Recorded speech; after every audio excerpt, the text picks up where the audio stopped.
Page number 84 additional forms.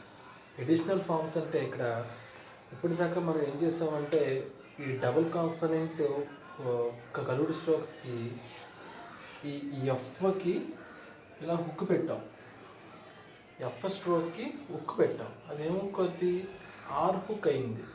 అంటే for F R, లేకపోతే ఇత్కి are, లేకపోతే వీకి ఆర్. ఇప్పుడు దాకా ఎలా రాశారు.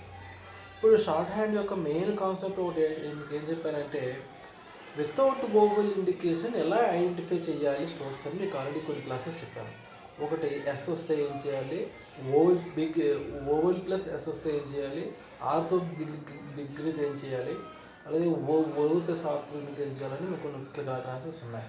అలాగే ఇక్కడ ఎఫ్ఓఆర్ కాంబినేషన్స్ వస్తే ఏం చేయాలి, ఎఫ్ఓఆర్కి ముందు ఓవెల్తో స్టార్ట్ అయితే ఏం చేయాలి. సేమ్ అక్కడ ఏదో ఎలాగైతే మీరు 2 ఫార్మ్స్ ఉన్నాయో దీనికి కూడా 2 ఫార్మ్స్ ఉంటాయి. ఒకటి యాక్చువల్ ఫామ్ అయితే ఇది ఇలా డైరెక్ట్గా ఇలా రాస్తారు. ఎఫ్కి ఆర్కి పెడుతున్నారు. ఇది ఇప్పుడు దాకా రాసిన ఏంటంటే ఇది ఓవెల్ ప్లస్ ఎఫ్ఆర్ హుక్. అలా కాకుండా డైరెక్ట్గా ఎఫ్ఆర్ వచ్చిందనుకోండి, దీనికి రివర్స్లో ఇలా రాస్తారు. ఇప్పుడు ఎఫ్ఆర్ ఇప్పుడు దాకా ఎఫ్ఆర్ ఇలా రాశారు. ఇప్పుడు ఎఫ్ని ఇలా రివర్స్లో రాస్తారు. వీకి ఆర్కి ఇలా పెట్టారు. ఇప్పుడు వీకి ఆర్కి ఇలా రివర్స్లో రాస్తారు. అలాగే ఇత్కి ఆర్ ఇలా పెట్టారు. ఇప్పుడు దీనికి ఆపోజిట్లో ఇలా రాయాలి. తర్రు దర్రు ఇవన్నీ కూడా ఇప్పుడు రివర్స్ ఫార్మ్స్. ఎందుకు?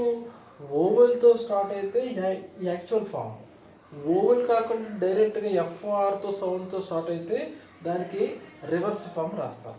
ఇప్పుడు ఫ్రీ అనే వర్డ్ ఉంది. సో ఫ్రీ అనే వర్డ్ ఏం చేయాలంటే ఇప్పుడు రివర్స్ ఫామ్ రాయాలి.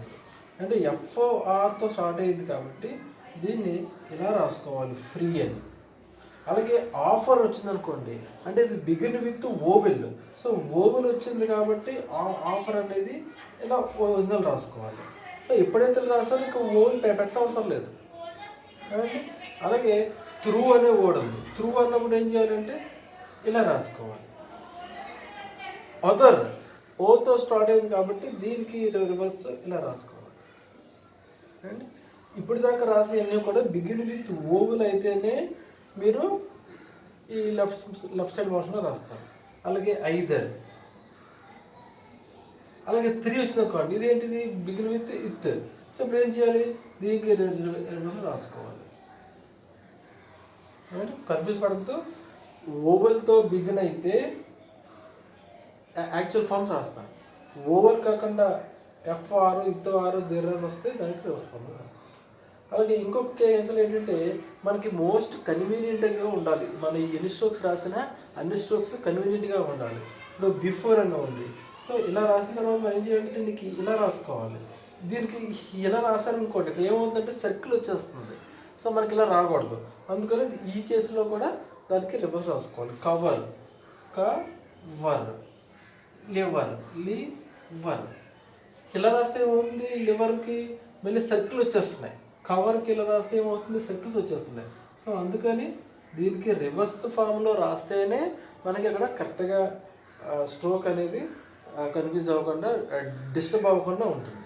సో అంటే రాయడానికి కూడా కన్వీనియంట్గా ఉండాలి.